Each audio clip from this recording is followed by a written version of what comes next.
안녕하세요. 내 꿈을 펼쳐라 드림온의 DJ 쑥쑥입니다. 네, 오늘도 소중한 시간 할애해 주시러 이렇게 스토리 전해주시러 게스트 한 분 모셨습니다. 오늘 조철 대표님이신데요. 안녕하세요, 조철 대표님. 네, 안녕하세요. 반갑습니다. 네네. 지금 장수에서 오신 걸로 알고 있는데 맞으세요? 예, 맞습니다. 먼 길 오셔서, 아이고, 감사합니다. 1시간 정도 걸리나요? 1시간 조금 더 걸린 것 같습니다. 네네. 네. 아이고, 더운데 또 이렇게 와주셔서 감사하고요. 그럼 우리 조철 대표님 혹시 본인 소개 조금 청취자를 위해서 좀 해주시겠어요? 예, 저는 그 장수 백두대간 60년 고갯마루에서 휴게소를 운영하는 조철입니다. 반갑습니다. 아니, 휴게소를 운영하세요? 예, 휴게소긴 한데요. 네네. 국도변이어서 휴게소의 기능도 갖고 있고 주로 하는 일은 돈가스를 만들어서 팔고 있습니다. 수제 돈가스겠네요. 예, 네. 언제 한번 먹으러 가야겠는데요. 제가 돈가스를 엄청 좋아해서. 그러면 지금 혹시 제가 말씀 듣기로는 귀촌을 하신 걸로 알고 있는데 귀촌 몇 년 차실까요? 장수로. 올해 이제 8년 차 들어섰고요. 네네. 예. 첫 해 한 3년 동안은 진안에서 살다가 여기 온 지는 지금 한 5년쯤 됐는데, 네네. 진안에서는 뭐 농사를 좀 지어보겠다 이렇게 하는데, 어떤 농사를? 아무나 할 일이 아니었습니다. 혹시 쌀 농사, 벼 농사 그쪽인가요? 그렇지는 않았고요. 일단 농사 일을 좀 배워보겠다고 가장 기본적인 콩도 심어봤고요. 그 다음에 호박도 심어봤고, 뭐 고추, 깨, 고구마 뭐 이런 것들 같은 여러 가지 작물을 심어보긴 했습니다. 그러셨어요? 네. 오, 고추하고 콩도 심으셨다고 그랬나요? 예, 콩도 심었고요. 진안에서는 그렇게 귀농 귀촌 하신 분들이 그 당시에 꽤 있었나요? 8년 전에서.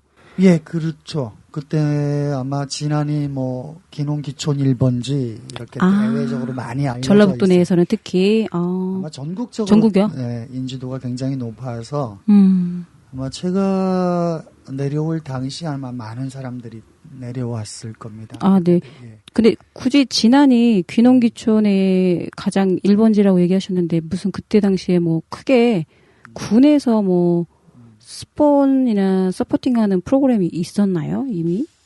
어떤 이유로 그렇게 인기가 많았을까요? 뭐 아주 자세한 내용은 모르긴 하지만요. 네. 지난해는 그 마을 만들기, 뭐 협의회 센터 이런 것들이 아마 다른 지역에보다 훨씬 먼저 만들어졌고요. 하여튼 지금 이 농촌이 고령화되고 인구들이 계속 줄어나면서 어쨌든 대안들을 만들어내야 되잖아요. 네네. 그런 부분에 지난해 조금 더 앞섰다. 선진적으로 그런 활동들을 했던 것 같습니다. 예. 사실 전라북도 내에서 진안이 갖고 있는 입지는 사실 마이산하고 고원하고 별로 이제 없어요, 사실은.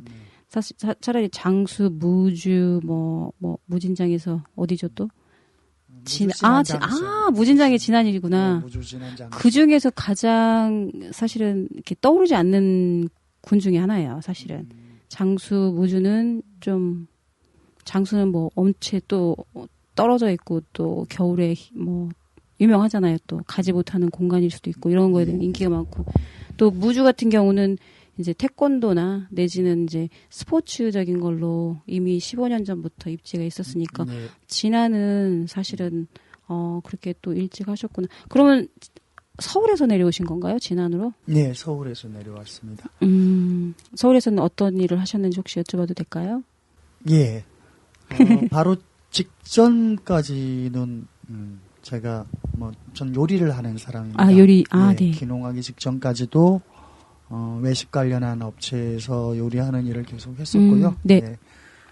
뭐 제가 하여튼 이 독립해서 먹고 사는 문제를 스스로 해결하기 위해서 시작한 게 요리였고요. 물론 중간에 다른 일을 조금 하긴 했지만 그래서 호텔, 외식업체 등에서도 오랫동안 일을 했습니다. 호텔에서 그럼 조리도 하신 거예요, 같이? 예, 호텔에서. 호텔 이름을 혹시 얘기하실 수 있다면? 제가 호텔은 한 2군데 정도 주로 계셨어요? 쉐라톤 체인 호텔도 있었고, 네네. 지금은 그랜드 힐튼 호텔인가요? 제가 그런 호텔도 있었고. 그럼 이렇게 모자 큰 거, 긴 거 쓰시고 일하셨나요? 그렇죠. 모자가 요리사들 모자가 좀 많이 높은 편입니다. 그게 직급에 따라 높다는 얘기를 들었는데 아닌가요? 그렇기도 합니다. 경력에 따라서. 직책이 높으신 분들은 모자 높이가 더 높기도 합니다. 전문적으로 하는 요리 분야는 어느 분야셨어요? 양식, 한식, 중식 뭐 이렇게 있잖아요. 일식도 서양 있고. 요리를 주로. 했고요. 네네. 그 중에서도 이제 프랑스 요리하고 케이터링을 많이 했었어요. 프랑스 요리 하셨어요? 예. 세브레? 오, 그럼 굉장히 빠르시네요. 프랑스 요리는 사실은 2000년 중반에도 그렇게 많이 있지도 않았고, 제 기억에 한남동에 제가 살았거든요. 그때 뿌띠 프랑스, 그거하고 한 두세 개 있었어요. 2000년 초반에. 아마 지금도 프랑스 요리가 그렇게 대중적이진 않아요. 않습니다. 저희 입맛에는. 예, 근데 아마 우리나라의 호텔에는 프랑스 그쵸. 레스토랑들이 그래도 있어야죠. 있었고요. 아마 일반 외식업체에서는 좀 쉽지 않았을 겁니다. 재료 문제도 그랬고 지금이야 뭐 아주 다양한 재료들이 수입해오거나 아니면 또는 국내에서도 생산이 되는데 2000년대는 뭐 당시에는 아주 제한적이어서 저희는 살짝 제가 보기에는 이탈리안하고 맞아요. 저희 한국 사람은 이렇게 푸짐하고 뭐 이렇게 막 떠들썩스럽고 이런 테이블 매너 갖고 있는 약간 이태리 요리가 맞지. 약간 프랑스 요리는 왠지 저는 살짝 무겁고 좀 주눅이 들어요. 제가 사실은 프랑스에 한 1년 살았거든요. 낭뜨에. 그래서 약간 분위기 쬐끔은 이해를 하고 있는데 우리랑은 조금. 저 사실 친구가 에스카로그 사줬어요. 근데 2001년인가 일 거예요. 저게 벨기에 친구가 한번 먹어보자 하면서 이제 사주셨는데 결과는 화장실이었어요. 아마도 이게 제 스토막이 아직 준비가 안 됐는지 별로 비용이 꽤 비싸서 미안해서 이제 그런 얘기는 안 했지만 아무튼 그래서 저는 또 프랑스에 살 때도 그렇게 음식이 뭐 이렇게 맛있다 이거보다 저는 빵하고 커피만 따라다녔던 기억이 나거든요. 근데 프랑스 요리 했다니까 너무 그럼 그 프랑스 요리를 어디 가서 배우신 건가요? 아니면 어떻게 습득은 어떻게 하신 거예요? 굉장히 민감한 요리잖아요. 네. 제가 대학을 할 때 요리 조리학과를 나왔고요. 네. 제가 학교 다니면서 하여튼 취업을 하게 됐는데 그게 이제 미국 대사관 직원들이 주로 이용하는 대사관 클럽 취업을 했습니다. 취업해서 처음 시작한 일을 한 곳이 그 아래에 있는 프렌치 레스토랑. 그렇게 하니까 뭐 다음에 다른 직장을 얻었을 때도 자연스럽게 비슷한 계류로 일을 하게 됐습니다. 그러면 그쪽 요리 쪽은 몇 년 정도 하셨어요? 서울 쪽에서? 요리를 시작하긴 제가 하여튼 80년 초반부터 했으니까요. 뭐 횟수로만 보면 한 37년 되긴 했는데 그 중에 한 10여 년 조금 넘게 이제 다른 활동을 좀 했었습니다. 중간에 그렇게 하신 거예요? 예. 뭘 하셨나요? 10년 외도. 제가 이제 소위 이제 87년 이게 하여튼 굉장히 이게 격변기였었잖아요. 네, 우리나라 맞아요. 되고 그리고 이제 많은 이런 그 사업장 기업체들에서 노동조합들이 막 만들어지기 되었는데 저도 이제 뭐 그렇게 노동조합이라고 하는 활동을 시작하게 됐고요. 그러다가 뭐 네가 한번 노동조합 일을 전적으로 해보라고 주변의 동료들 후배들이 막 저를 꼬드겨서 제가 그걸 거절을 못하고 한번 시작을 했습니다. 시작하다가 보니까 이제 네가 그래도 노동운동을 좀 어느 정도 했는데 전국적인 활동을 좀 해봐라 그래서 전국에 있는 호텔 관광 노동자들을 또 조직하는 사업까지 하다 보니까 그 10년을 훌쩍 넘겨버렸습니다. 그럼 지금 보시기에 많은 발전이 있으시다고 느낄 때는 굉장히 자부심도 꽤 있으실 것 같아요. 10년 그 가장 힘들었던 시기에 노동조합적 일을 하신 거잖아요. 왜냐하면 그때는 제 기억으로도 87년, 86년, 89년 이때는 그렇게 뭐 그 인권이나 노동권이나 그분 우리 그 낮은 일에서 하시는 분들이 권리를 갖고 어떤 조합에 소속이 돼야 된다는 의식이 제로였거든요. 그때 또 만약에 소속된다 그러면 무슨 빨갱이 종풍 타령하던 시대라 그래도 그 어려운 시대에 시작을 해서 조금 더 변화를 좀 이루어 놓으셨다는 생각은 좀 하시겠네요. 10년 정도면 꽤 오래 하셨는데. 근데 오히려 제가 보기에는 그때 당시에 뭐 여러 가지 이제 상황들은 어렵긴 했지만 뭐 당시에도 하여튼 뭐 법이 있었습니다. 노동관계법도 있었고 근로기준법도 있었고 그래서 하루 8시간 노동하고 일주일에 한 번은 쉬도록 하고 그다음에 뭐 한 달 만건을 하면 월차도 주고 또 1년 동안 만건을 하면 뭐 이렇게 축적되는 뭐가 연차도 주고 이런 제도들이 있었는데 실제로 이것을 제대로 지키는 아마 회사들이 거의 없죠. 없었습니다. 눈치를 봐야 되니까. 그러니까 뭐 어쨌든 법률에 정해져 있는 만큼의 어쨌든 조건들을 지키는 일이어서 어떻게 보면은 투쟁해서 얻는 것은 그렇게 사실은 어려운 일은 아니었습니다. 법에 정해진 것을 해달라고 요구하는 기반으로 하는 거니까. 네네. 근데 오히려 그때는 그래서 어떤 성과도 났고 뭐 나름대로 재미도 있었는데 지금은 더 어려워졌죠. 오히려. 기업들이 많이 교모해지기도 하고. 잔머리를 쓰나요 좀? 그렇죠. 피해갈 수 있는. 법을 피해가면서 특히 뭐 고용의 형태도 그때는 정규직 주였으니까 없었어요. 없었습니다. 맞아요. 그거는 2000 초반에 생긴. 근데 지금은 뭐 정규직, 비정규직, 계약직 또 무슨 뭐 다양한 촉탁직 뭐 상용직 뭐 도대체 듣도 보도 못하던 방식으로 고용 형태가 다양해져 버렸습니다. 그러다 보니까 일하는 사람도 그렇고 일 시키는 사람들도 사실은 막 굉장히 편법적으로. 그리고 또 이미 기득권 있으신 분들은 뭐 법적인 걸로 잘 피해가는 그런 걸 컨설팅을 받을 수 있는 공식 채널이 있고 비용적으로 뭐 부담이 없으니까. 그렇지. 근데 이제 일반인들이나 이렇게 그 조합에 계신 분들은 어느 정도는 좀 그들하고는 좀 다르게 열악하죠. 약간 골리앗하고 싸우는 다윗이라는 표현을 좀 많이 하더라고요. 그랬을 것 같아요. 그렇게 10년 있으시다가 이제 귀촌을 결정하게 된 뭐 계기가 있으셨을까요? 어느 순간의 계기는 아니었고요. 제가 이제 뭐 태어나고 자란 곳이 뭐 오랫동안 살지는 않았지만 뭐 농촌 지역이었습니다. 그래서 늘상 직장 생활하면서도 어느 정도 뭐 나이도 좀 되고 기회가 생기면 시골로 내려가겠다 이런 생각을 늘 갖고 있었고요. 고향은 사실 어디세요? 고향은 여기 경남 그죠? 삼천포입니다. 삼천. 말씀을 아무리 들어도 진안과 장수하고는 연관이 없는 목소리와 톤이어서 네네. 경남 쪽이셨어요? 실제로 뭐 아마 10년도 채 못 살았을 겁니다. 아주 어릴 때. 아주 어릴 때 서울로 올라와서 도시 생활을 했으니까. 그래서 늘 갖고 있던 일을 실행했을 뿐이고요. 귀소 본능인가요? 귀환입니다. 네네. 저는 표현을 그렇게 했는데 귀환을 했습니다. 근데 더 늦추면 이제 정말 못할 것 같았어요. 아이들이 대학을 큰 애는 졸업을 하고 작은 애가 들어갔을 때 이제 니들이 알아서 과감하게 정리를 하고 부부만 내려와서 살아. 8년 전에요? 오, 대단하시다.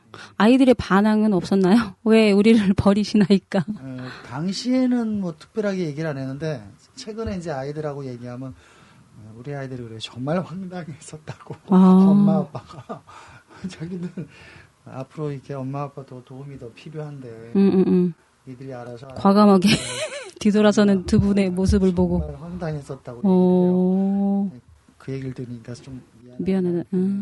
사모님은 그러면 귀환하시는 거에 뭐 동의를 적극적으로 하셨나요?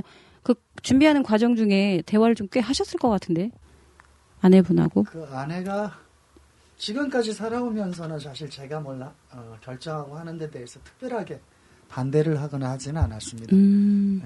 당시에도 그랬고요. 뭐 조금 제 아내는 또 서울 토백입니다. 그래서 시골에 대해서는 전혀 이해가 없어서 두려움이 있긴 했는데 동의를 해줬고요. 근데 지금은 좀 저보다 목소리가 훨씬 큽니다. 네, 좀 바뀔 거예요, 조금씩. 역할이 좀 바뀌시더라고요, 나이가 드시면. 네. 하더라고요. 네, 균형이죠. 전체적인 균형을 주는 인생의 사이클 아닌가 싶어요. 네, 제가 조심하고 있습니다. 그러면 지금 지난해 가셔가지고 이렇게 밭농사 위주로 지금 도전을 하신 거죠? 예, 일단 그 농사일로 어떤 수익을 기대하긴 제가 사실은 기술도 없고 그래서 이제 농사일을 좀 배우겠다라는 정도로 해봤는데요. 자신이 없어졌습니다. 일단 제가 보다시피 좀 많이 말랐습니다. 체력도 없고 또 그렇게 힘든 일을 해보지 않아서 감당하기가 정말 힘들어서 이 일은 내가 계속 할 수 있는 일이 아니겠다 싶어서요. 저도 사실은 가끔 귀농귀촌 하는 프로그램 나올 때 이렇게 그분들의 그 상태를 봐요. 근데 이거를 팔아서 생활에 보탬이 되는 정도까지의 돈을 만들어내려면 그 경작해야 되는 공간이 맞습니다. 상상을 초월해요. 네, 규모의 경제입니다. 아니 그거를 어떻게 하시려고 이렇게 다들 결심을 하고 내려오시는지 되게 놀라워요. 근데 또 해내는 분들도 있더라고요. 네. 근데 그분들은 정말 대단한 거고 쉽지 않은데 지금 말씀하신 게 사실은 현실적으로 저는 이해가 되거든요. 그리고 뵈니까 어떤 게 가공 상품을 주로 하시던 분이 어떻게 있는 재료로 뭘 만들어내시는 분이잖아요. 근데 1차적인 뭔가를 만들어내는 그 컬티베이션이라는 게 농경이라는 게 그게 그 뭐 체력하고 상관없이 그냥 본인이 익숙하지 않은 거기 때문에 아마도 접근도가 쉽지는 않으셨을 것 같더라고요. 네, 맞습니다. 그래서 저도 이제 한 8년 차쯤 이렇게 되니까 이게 내가 다 할 일은 아닌 것 같다. 맞으세요.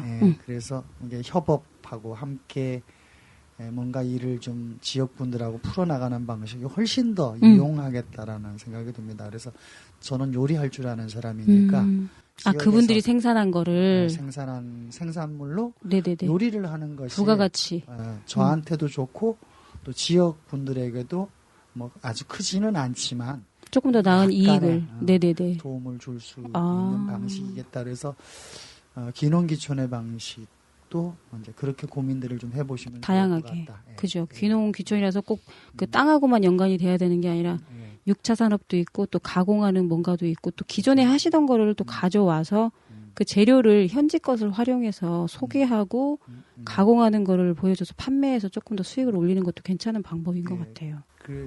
제가 이제 지난해 갔을 때 마을 만들기라고 하는 이런 사업들을 하는데 네. 예전에는 하여튼 우리 농촌에도 뭐 다양한 것들이 있었잖아요.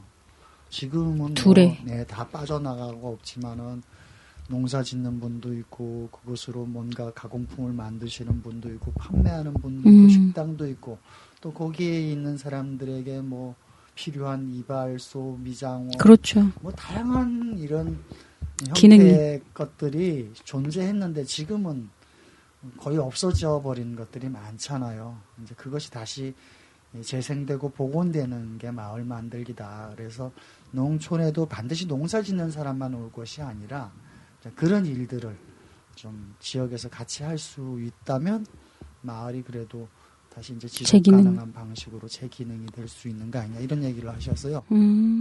저 그거 계속 생각했던 건데. 공감하고 있고. 제가 사실, 저도 사실 서울에 지금 한 10년 정도 있었는데 내려오기 전쯤에서 생각한 게 왜 사람들이 귀농귀촌을 하면 우리도 빵을 먹고 우리도 커피숍도 가고 무슨 놀이하기 위한 어떤 활동도 하고 이러는데 시골에서도 왜 그쪽 분야의 사람들은 그걸 안 할까? 분명히 소비가 있을 텐데. 그리고 요즘엔 또 우리나라 귀농귀촌 하시는 분이 꽤 학력도 높고 또 그 삶에 대한 지수가 높잖아요.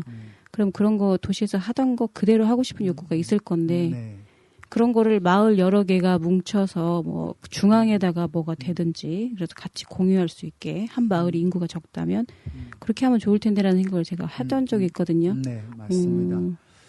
지금도 하여튼 농촌에는 뭐 이러저러한 이유로 여러 가지 이제 사업들을 하고 있고, 얼마 전부터 뭐 소위 6차 산업화에서 직접 생산한 농산물을 가공하고 판매하고 유통하고, 또 뭐 레스토랑도 만들어서 이제 많은 사람들을 끌어들이고 또 그것으로 부가가치도 올려보자 이런 사업들을 하는데 실제로 그런 공간들을 만들어 놓고도 활용할 수 있는 사람이 없어요. 인프라가 없죠. 인적 인프라. 네. 그래서 전 그런 부분에서 기농기촌을 좀 접근해 볼 수 있겠다. 그러니까 누군가가 이제 그런 중간적 역할들을 좀 해주는 것들이 좀 필요할 것 같다는 생각을 합니다. 지금 그러면 3년 정도 지난해서 약간의 그 부적합한 느낌의 그 농사를 벌이고 이제 장수로 이동을 하셨는데, 장수로 굳이 가셨던 이유는 뭘까요? 다른 지역도 있는데. 농사를 버렸던 건 아니고요. 아니, 버리고 아니라 약간 뒤로 하고. 예, 버렸던 건 아니고요. 그건 내가 할 수 있는 역할은 아닌 것 같다라는 거고요. 그래서 우선 이제 다른 모색을 해볼 수밖에 없었습니다. 그래서 이제 제가 잘 할 수 있는 일이 어쨌든 요리하는 일이잖아요. 네. 그러면 그것을 이제 구현해 볼 수 있는 데를 뭐 이리저리 고민을 했는데, 마침 장수 그 60령의 휴게소가 군의 소유입니다. 장수군 60령 휴게소인가요? 예, 그래서 그게 이제 이렇게 임대를 내준다라는 얘기를 이제 주변 분들한테 듣고, 그래서 임대를 받게 됐고요. 처음에 올라갔을 땐 정말 좀 무섭기도 했습니다. 주변에 아무도 안 살거든요. 60령이잖아요, 령. 예, 저희만 살고 있고. 그리고 뭐 어떤 날은 사람 구경을 거의 못하던 날도 있었습니다. 근데 어떻게 뭐 우연히 요즘은 좀 소문이 나서 사람들도 꽤 많이 찾아오고, 하여튼 60령을 많은 사람들에게 알리는 하여튼 뭐 그런 상황도 좀 됐습니다. 지금. 알려야 또 오시니까. 네. 근데 이름은 사실은 저희한테 익숙해요. 근데 장수는 또 지역적인 특수성 때문에 날씨에 영향을 많이 받잖아요. 그래서 왠지 60령이라는 곳은 어디에서 좀 뚝 떨어져서 먼 곳, 높은 곳이라는 느낌이 사실 이미지가 있거든요. 근데 지금은 이제 또 거기에 휴게소가 있고 해서 이제 그래도 여러 분들이 가고 계시는데, 그쪽에는 몇 분이나 혹시 그렇게 레스토랑을 하고 계신가요? 저하고 아내하고 둘이 하고 있고요. 주말에만 이렇게 주변에서 도와주시는 분들이 좀 많아요. 그럼 휴게소에 아이템이 하나예요? 식사할 수 있는 공간이? 그렇죠. 식사하고 뭐 매점에. 그러니까 예전에 대전 통영간 고속도로가 생기기 전에는 이제 전라도와 경상도를 오고 가는 길 중에 하나였습니다. 네네네. 몇 군데가 있긴 하지만. 네. 그래서 꽤 많은 사람들이 다녀서 번성했던 휴게소입니다. 그래서 이름이 제가 익숙한가 봐요. 근데 지금은 이제 대전 통영간 고속도로가 생기면서 빠졌구나, 딴 곳으로. 국도를 거의 안 다니죠. 지금은 여기 다니는 사람들이 이제 인근 지역에 있는 분들 아니면 뭐 여행하거나 굳이 이렇게 여행으로 찾아가는 분들. 이런 분들이 주로 오세요. 그리고 이제 60년 이 고개가 얘기가 많습니다. 여러 가지 얘기가 많은데 그중에 재미있는 게, 예전에 워낙 여기가 험난했던 고개 길이어서 60명이 모여야 넘어갈 수 있다. 그래서 그게 60명인가요? 예. 안 그러면 도적대들 때문에 다 이제 이렇게 도적질을 당해야 되는 정도로 험난했던 지역이어서 그래서 60명 고개라고 어떻게 보면 붙여졌답니다. 좀 후미진 곳이라 그 보호를 못 받는 공간이기 때문에 도둑들이 좀 많았나 봐요. 뭐 그런 설이 근데 있습니다. 그게 몇 년도, 이게 조선시대인가요, 혹시? 조선시대인가 아니면 근대인가요? 글쎄요, 그게 이제 뭐 어떤 60년 고개가 뭐라 그럴까요? 역사에 꼭 이렇게 기록되거나 이런 건 아닌 것 같고요. 뭐 구전으로 설일 수도 있는 것 같고. 근데 이제 하나 예전에 그랬을 거다라고 하는 근거가, 이제 여기 장계 60령에서 넘어가면 함양군 서상면이거든요. 함양, 네네. 예, 함양군. 네네. 거기 아랫 마을에 피정내 마을이라고 하는 데가 있습니다. 네, 그러니까 피정내 마을은 또 뭔가요? 도적을 피해서 잠시 머물렀다 갔던 이런 마을이라는 이름이 있어요. 이제 그런 걸 유추해 봤을 때 옛날에 실제로 실제인 것 같아요. 그러지 않았냐 이렇게 얘기들을 하고 있습니다. 사실의 바탕으로 둬서 전해 내려오는 구전. 60년. 그렇습니다. 그러면 거기 지금 장수 쪽에서 그렇게 60년 그 휴게소에서 돈가스를 하신 지가 그러면 5년이 되신 건가요? 5년 차. 5년 차. 그럼 바로 시작하신 거네요. 어떻게 보면. 그렇죠. 5년 전에 이제 내려와서 여기 와서 돈가스를 시작했습니다. 따로 배우셨어요? 어디 딴 곳에서? 제가 요리가 전문이지 않습니까? 네. 그래도 질문을 드렸던 이유가 그 프렌치하고 또 돈가스 이런 쪽이라 약간의 다름이 있을까 싶어서. 돈가스는 원래 이제 일본에서 우리나라로 이렇게 들어왔잖아요. 네. 또 일본 또한 일본의 그 메이지 유신 이후에 서양의 문물들을 받아들이면서 들어왔거든요. 그 중에 하나, 네네. 네. 포크 커틀렛 해가지고. 원래는 이제 뭐 커틀렛이라고 하죠. 네네. 커틀렛이 이제 뭐 가슬렛. 그래서 뭐 가슬렛을 빼고 이제 가츠 앞에 돼지 돈자인 돈가츠. 돈가츠. 그래서 서양의 문물을 받아들이면서 한 거지만 일본 음식이고요. 지금의 돈가스는 우리나라 음식입니다. 이미 뭐 현지화 우리 되어 있기 때문에 우리나라 입맛에 맞게끔.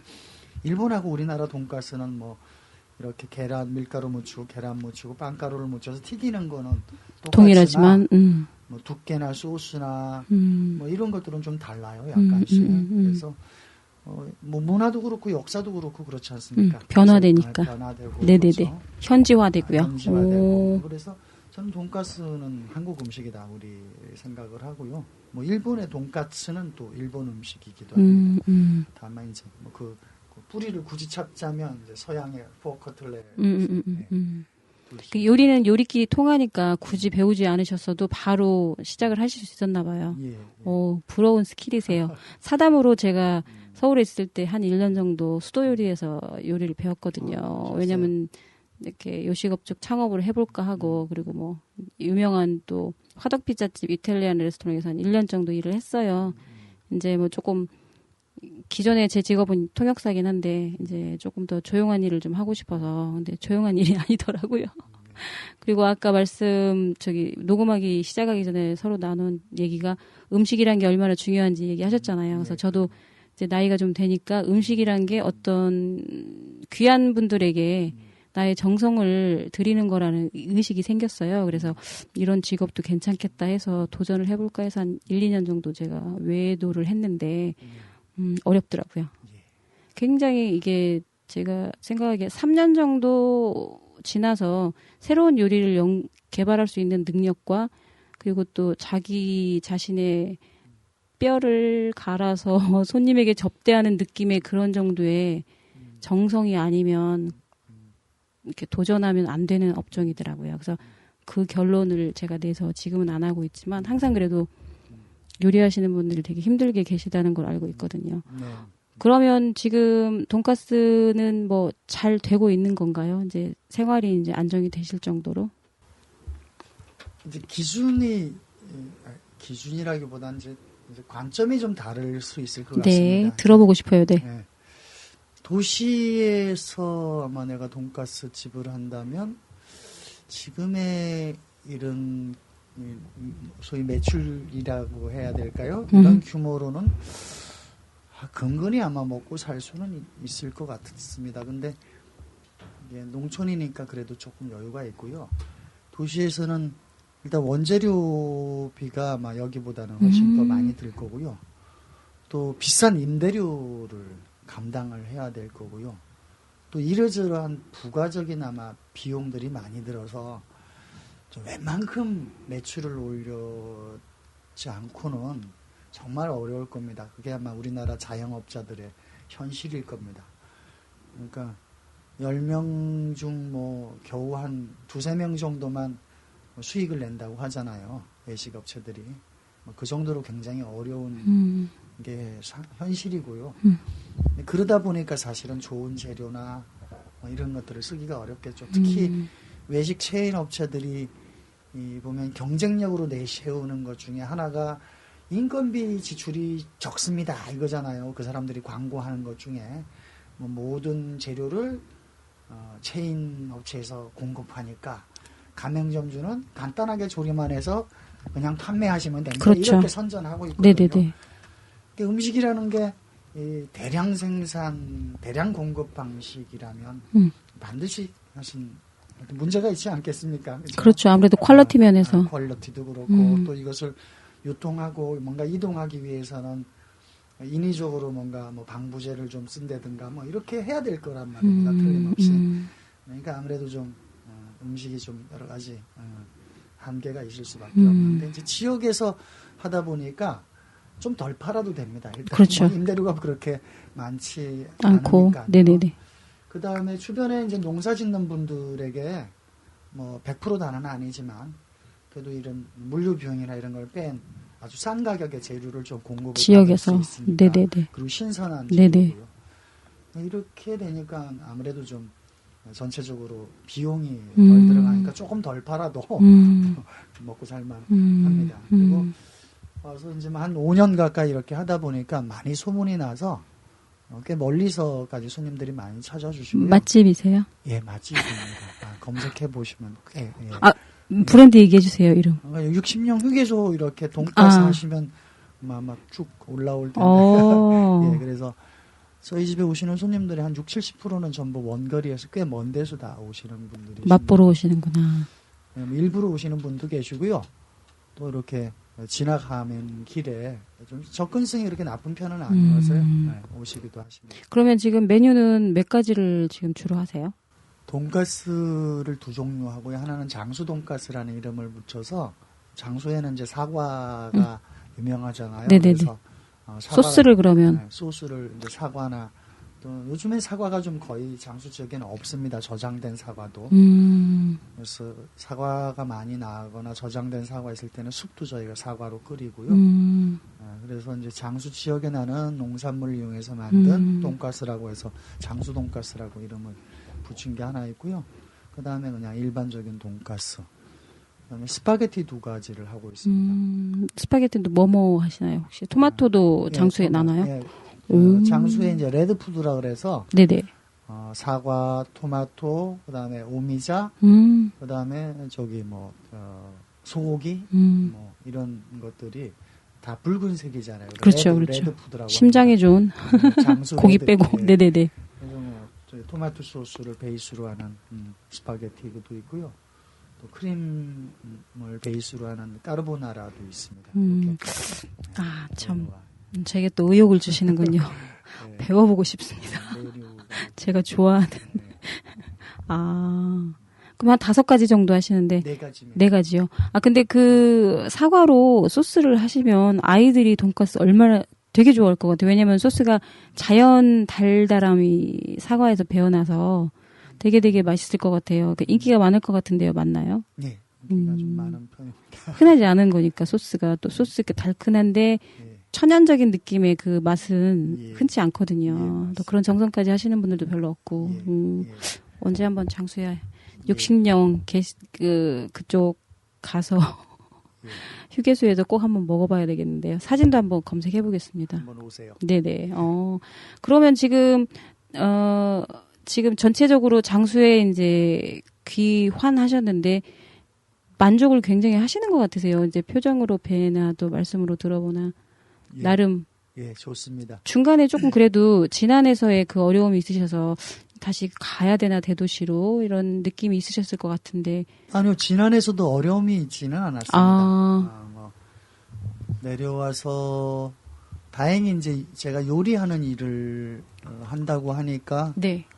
주변에서 이러저러하게 필요로 하시는 분들이 계셨습니다. 뭐 농산물 가공을 하거나 네. 또 요리 메뉴 개발을 해달라고 하는 분들이 계셔서 뭐 가끔씩 그런 일을 하면서 뭐 약간의 수익이 생겨서 네.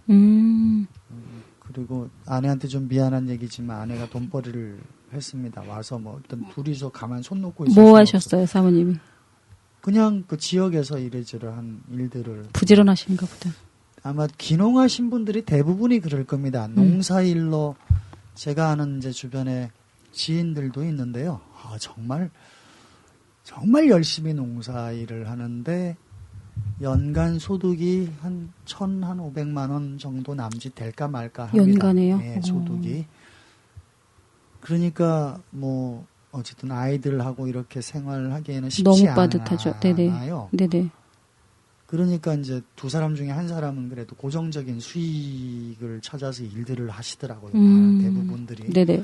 뭐 서울에 돈을 많이 가져오신 분들이나 아니면 또 뭐 연금을 받는 분들은 안 그러신데 제가 아는 젊은 분들은 대부분 그러세요. 두 분 중에 한 분이 어쨌든 서울에서 뭔가 전문 직종에 있던 분들이 대부분이시니까 네네. 와서 뭐 아이들을 가르친다든가 뭐 지역에서 어쨌든 좀 긍정적인 그런 일들을 많이 하시고 주로 남자들은 이제 농사일을 하는 방식으로 조금 힘을 쓰시는. 예.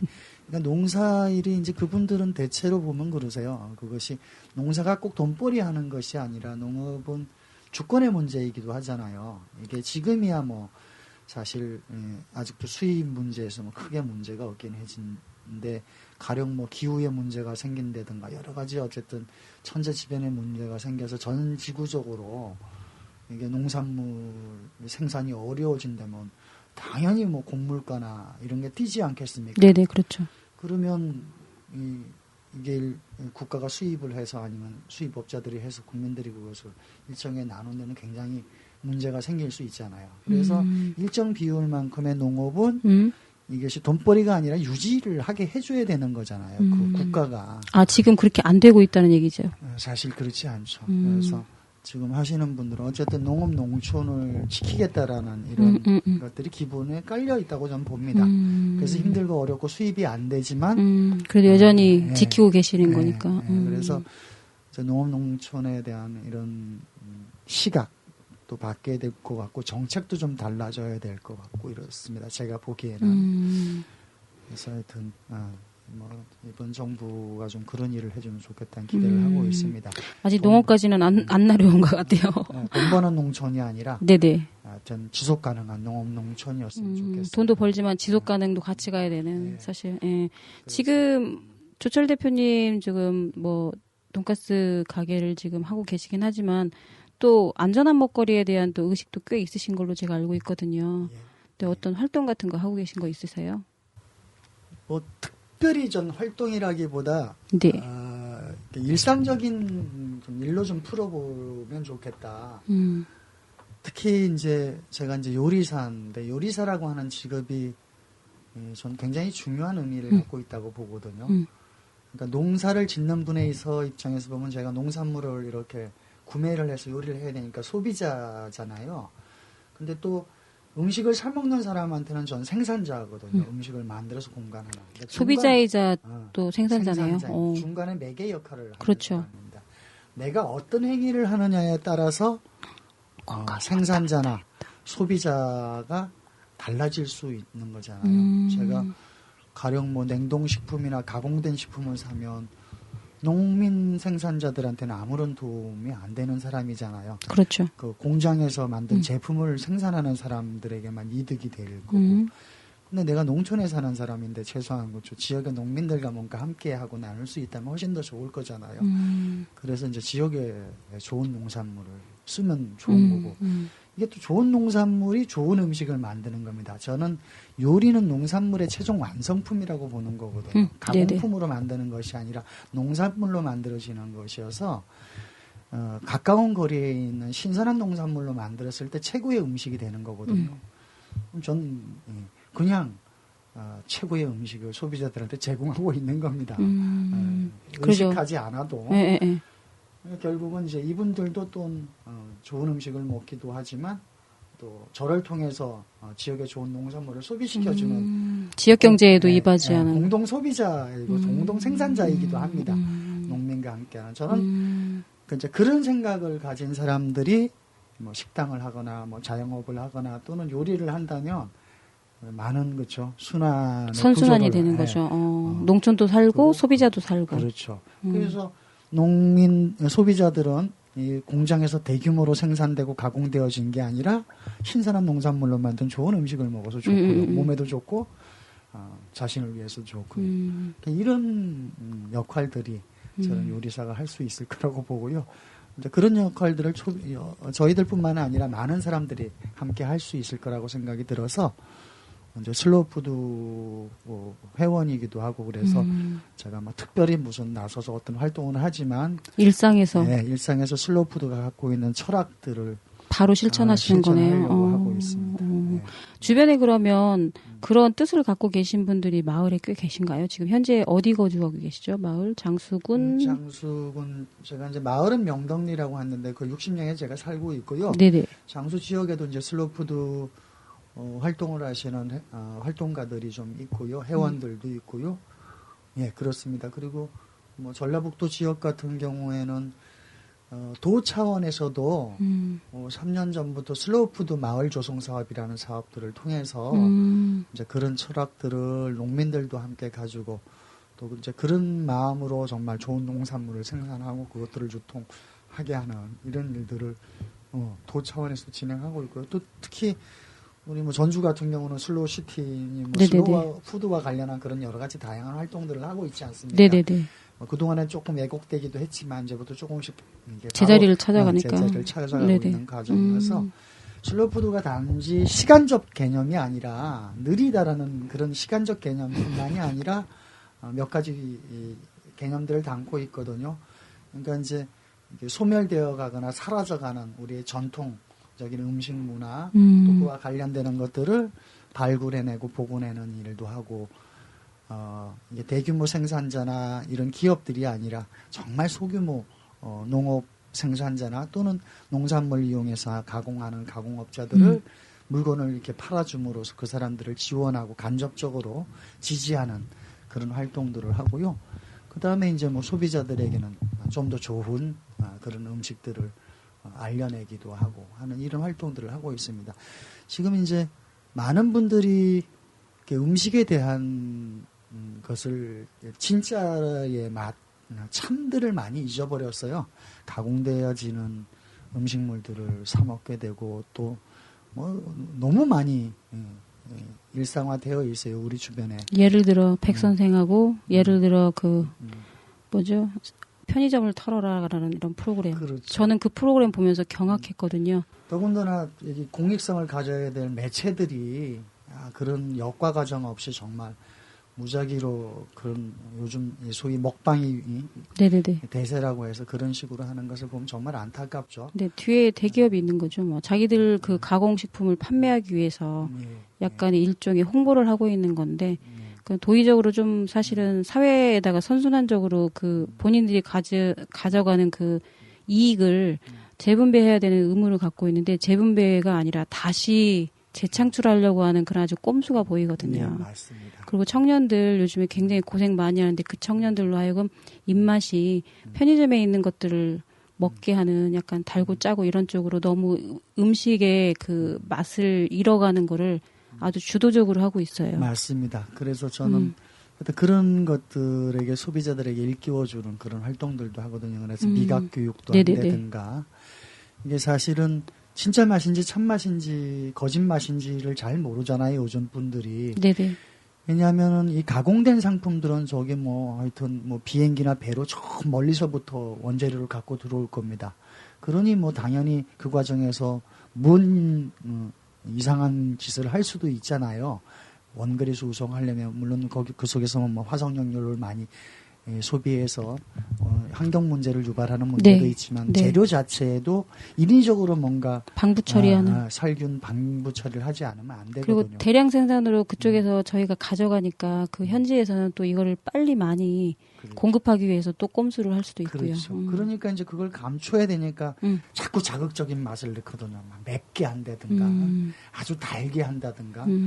그래서 젊은 사람들, 뭐 요즘 분들에게 그것이 진짜의 맛인 것처럼 이렇게 되니까 정말 제대로 뭐 인공 감미료 안 쓰고 해주는 이 맛이 없는 것처럼 느껴지면서 소비로 잘 안 이루어지기도 하고 이러거든요.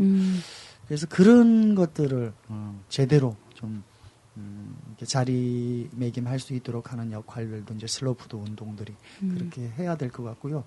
특히 우리 전주 지역 같은 데도 좀 안타까운데 이제 한옥마을 같은데 슬로우시티 뭐 이렇게 돼 있는데 허상이에요. 예, 그리고 왜곡되지 않는 좀 제대로 된 맛의 그런 먹을거리들이 예, 많은 사람들한테 소개되어지고 이렇게 공급될 수 있다면 참 좋을 것 같아요. 아이고 참. 네. 그러시면 지금 뭐 앞으로는 어떤 계획을 혹시 갖고 계세요? 지금 귀환하셔가지고 나름 또 진정한 슬로우 라이프를 살고 계신데. 네. 지금 사실은 이제 60년 곡에 올라온 지 한 5년쯤 되면서 조금 버거워지기도 했습니다. 어떤 면? 사람들도 많이 찾아와 주기도 하고요. 제가 이게 수작업으로 하다 보니까 직업병 같은 것도 좀 생기기도 해서. 네. 저도 좀 어쨌든 이게 조금 오래 일을 하고 싶기도 하거든요. 요리하는 일을 뭐 정말 이제 나이가 들어서 못하겠다 할 정도까지는 하고 싶은데. 네네네. 그래서 이제 내년쯤엔 하산을 하려고요. 하산이란 개념은 뭔가요? 이제 여기 제가 사는 데가 700고지입니다. 700고지면 그렇죠. 밑에서 보면 꽤 높은 산 정상에 살고 있어서 네. 이제 하산을 제가 한 5년간 이제 그러면 60년 그 휴게소에서 내려오신다는 얘기인가요? 네. 거주지를 또 이제 평지로 또. 네, 그래서 이제 제가 지난해 살다가 와서 다시 이제 마을 속으로 다시 들어가려고요. 그래서 들어가서 이제 저도 이제 조그만 텃밭 농사도 짓고 지역에서 생산되는 농산물로 이제 정말 이제 지역 마을 속에서 그런 농가 뭐 레스토랑 같은 것 팜 레스토랑 한번 해볼 생각입니다. 그럼 그때 되면 좀 메뉴가 바뀌나요? 네, 메뉴도 좀 바꿀 생각입니다. 가급적 하여튼 이 자급자족을 할 수 있는 식재료를 사용한 주변에서 메뉴, 또 활용한 그렇게 해볼 생각입니다. 혹시 순창에 농부의 부엌이라고 아세요? 네, 뭐 얘기는 들은 것 같은데 한번 그쪽에도 한번 가보셔도 의미가 있을 것 같아요. 거기 대표님하고 같이 일하시는 여자 대표님도 제가 인사드려서 알고 있는데 700m 있는 고지에서 그 야채 산야초 같은 거를 따다가 뭐 페스토도 만들고 여러 가지 빵도 만들고 효모 사용해서 되게 건강한 식품을 지금 하고 계셔요. 근데 이제 1년밖에 안 됐는데 그 전력이 그 대표님 전력이 요리 쪽이 아니세요. 근데 이제 미각이 좀 뛰어나신 것 같아요. 그래서 두 분이서 그걸 좀 재현하고 있거든요. 그래서 꽤 지금 인기가 많고 저도 빵도 먹어보고 다른 여러 가지도 먹어봤는데 굉장히 괜찮아요. 그래서 아마도 뭐 사모님 한번 모시고 순창 한번 가시면 순창 군안에 있으니까 농부의 부엌 가셔서 한번 벤치마킹도 하시고 같이 또 대화도 하시면 잘 맞으실 것 같아요. 네, 저도 내려와서 초창기 한 순창에 장류 교육을 받으러 한 6개월 정도 하셨구나. 네네네네네. 네. 그 교육은 어떠신가요? 6개월 받으신 거? 하여튼 전통 방식의 어쨌든 장류들을 만드는 걸 배웠고요. 활용하세요? 지금 요리하실 때? 지금도 활용을 하고 있습니다. 많이는 활용을 못 하고 있는데요. 그래서 제가 하산하게 되면 이제 직접 장도 담가서 그것을 하여튼 양념의 베이스로 사용할 계획입니다. 아이고. 진짜 맛보러 가야 되고 또 인연을 좀 더 깊이 해야 되겠는데요. 왜냐하면 지금 혹시 내려오셔서 그쪽에 만약에 또 다른 레스토랑을 또 하시고 하실 거면 주변에 여러 귀농하신 분들, 귀촌하신 분들하고 조금 더 커뮤니티를 더 만드시나요? 아니면 지금도 뭐 특별히 이렇게 형태를 갖춘 건 아니고요. 개별적으로 이렇게 뭐 서로 소통하시는 거 정도. 지역 분들하고도 많이 소통을 하고 있습니다. 아니 사실은 박진희 대표님이라고 저희 매개가 되신 그 장소에 계신 분, 그 음식 관련해서 이제 교육하시는 분으로 알고 있는데 사실 가끔 통화를 하면서 무슨 생각이 들었냐면 내가 장수로 들어가야 되나?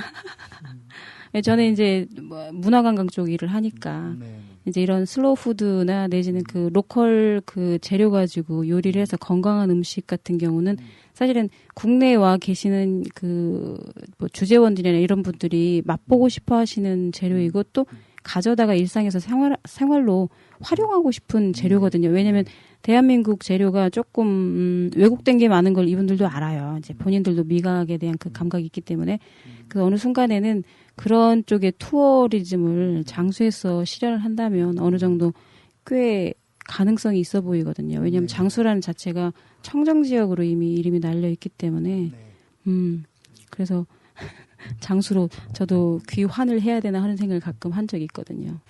뭐 최근에는 그런 고민들을 하시는 분들이 꽤 많은 것 같습니다. 그러니까 지역의 여러 가지 다양한 공간, 뭐 이런 문화적인 것들을 대외적으로 이렇게 알려내기 위해서 지역 여행 이런 것들 콘텐츠를 아마 가지고 앞으로 자기를 꾸려보겠다 하시는 분들이 있는 걸로 알고 있습니다. 네, 예를 들어 시골 하루라는 그 여행사가 있어요. 이거는 이제 시골에 있는 그냥 아주 슬로우 투어를 하는 건데 이제 밥상도 그 현지에서 식사도 뭐 숙박도 하면서 현지인들하고 약간 똑같이 생활하는 그런 게 있고 또 작은 여행이라는 것도 제가 최근에 페이스북에서 봤는데 그런 아마 장수나 이런 진안이나 무주 같은 작은 규모의 마을에서 되게 선순환적으로 뭔가 하고 계신 분들을 소개해서 여행으로 엮어가도 될 것 같더라고요. 그래서 이제 그게 사실은 국내인들 위주로 하고 있는데 그걸 조금만 변환시키면 외국인들도 아마 같이 즐길 수 있는 그런 약간 확대된 개념이 될 것 같더라고요. 예, 맞습니다. 저도 몇 년 전에 아마 진안에서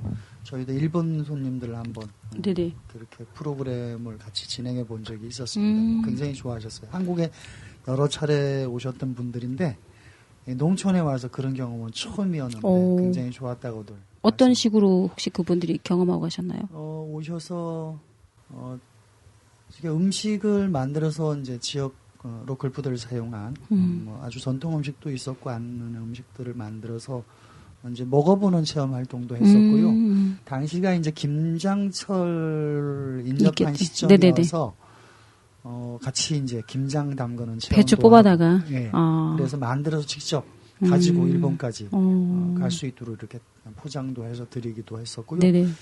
그다음에 막걸리로 뭐 이러저러한 음료들을 만들어보는 이런 체험도 하고 하셨는데 막걸리도 제가 만들 줄 아세요? 아니 막걸리는 뭐 지역에 판매하는 막걸리였는데 뭐 오미자나 이런 거랑 좋죠. 믹스해서 드렸더니 달짝지근한 한 들고 가셨어요.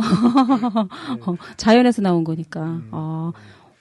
여러 가지 많겠는데요. 그것도 우리 조철 대표님 같은 경우는 뭐 셰프시니까 뭐 재료만 봐도 어떤 과정으로 뭘 해야지 제대로 뭐가 뚝딱이라는 걸 또 머릿속에 갖고 계시니까 하실 일도 많고 천천히 하셔도 되게 즐겁게 행복하게 진짜 잘 하고 계실 것 같아요. 네. 오늘 나와주셔서 감사하고요. 소개해주셔서 감사합니다.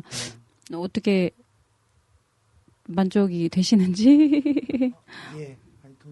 뭐 특별하지 않은 거지만 또 특별하게 소개를 해주신 거라 저는 되게 좋은 것 같아요. 네.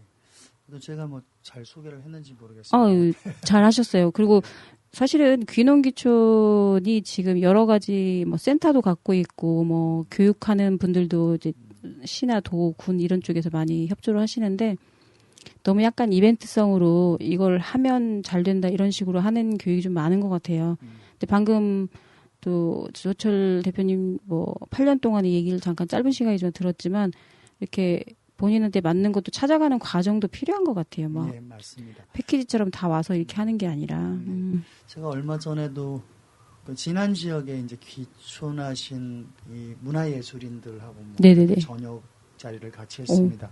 요즘 셰프들이 잘 나가다 보니까 제가 문화예술은 뭐 전혀 사실은 관련이 없는 사람인데 끼워줘서 모임에 그래서 그분들도 지역에서 이제 아마추어적인 이런 소규모 모임이나 동아리 모임들은 많은데 정말 전문적인 그런 어쨌든 이 예술적 뭐 기능을 가지신 분들이 좀 더 와서 같이 함께 일들을 좀 만들고 하면 훨씬 더 지역에도 도움이 될 테고 하겠다는 생각들을 갖고 계시더라고요.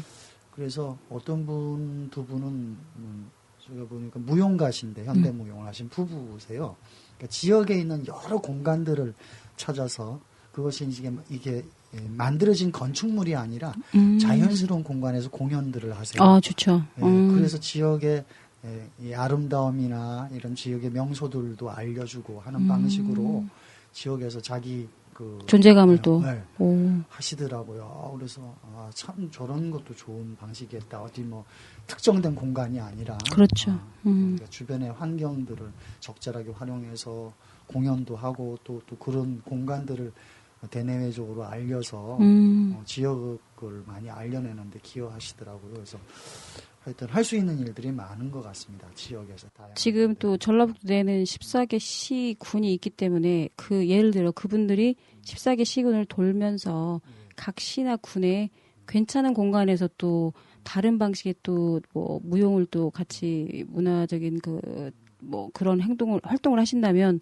또 다르게 또 다른 지역에 또 저희 14개 시군을 소개하는 그런 또 소개자로서 또 역할을 또 하실 수도 있을 것 같아요. 한 지역에만 국한되지 않고. 사실 저는 14개 시군이 각자의 특색으로 각자의 색깔로 조금 알려지길 바라거든요. 네. 예를 들어 전남 같은 경우가 시군이 굉장히 특징이 다양하잖아요. 보성은 차 있고 뭐 다른 지역 메사쿼타이어인가 그 나무 메타세콰이어 네. 그 공간도 있고 또 뭐 어디죠? 그 강진 그 도자기 네. 있고 또 뭐 밑으로 가면 또 여수도 있고 뭐 목포도 있고 광주도 있고 다 색깔이 다 다양하잖아요. 네. 저는 어떤 때 가끔 보면 전남이 되게 부럽거든요. 근데 지금 전라북도는 사실 우리도 아마 갖고 있을 거예요. 각자의 특징을. 근데 이제 많습니다. 그죠. 예. 근데 그게 드러나지 않고 누군가의 시야에 뜨지 않을 뿐이지 지금 잠시 개발되기를 또 아니면 발견되기를 지금 기다리고 있는 것 같아요. 그래서 그렇게 시군이 특징 있게 돌아갈 수 있는 전라북도가 되면 좋을 것 같아요. 다만 이제 그것을 이렇게 알려내는 방식이 몸을 짓고 만들고 이러는 그게 아니라 자연스럽게 뭔가 네네네. 예. 짓는 일은 좀 이제 그만했으면 네, 그거는 진짜 하드웨어를 채우는 거라 하드웨어는 21세기에 적절치 않고요. 있는 거 가지고 소프트웨어적인 거 숨겨져 있던 거를 스토리로 개발하든지 아니면 없던 가치를 다시 다른 눈으로 바라보는 가치를 주면 분명히 살아날 것 같거든요. 예, 맞습니다. 네네. 오늘 또 말씀 통하는 분하고 또 이렇게 인터뷰하게 돼서 감사하고요. 조철 대표님 오늘 감사합니다. 감사합니다. 네, 장수에서 멀리까지 오셔서 너무 좋은 얘기 들려주셔서 감사해요. 네. 자, 본 프로그램은 전주 시민미디어센터 영심이의 지원으로 제작되었습니다. 저는 DJ 쑥쑥이었고요. 네, 오늘도 전라북도에서 활동하고 계신 게스트분 조철 대표님, 자, 60년 고개 쪽에 있는 그 휴게소라고 하나요? 그 공간에 가시게 되면 조철 대표님 돈가스 그리고 스파게티 지역 재료로 맛있게 요리했다고 하니까 한번 드셔보시고 잊지 마시고 응원해 주세요. 네, 소비자이자 또 생산자의 역할을 하고 계시는데요. 자, 그러면 오늘은 저는 여기까지 인사드리고요. 다음 주에는 또 다른 분 모시고 인사 나누겠습니다. 네, 감사합니다. With the air, like I don't care, baby, by the way.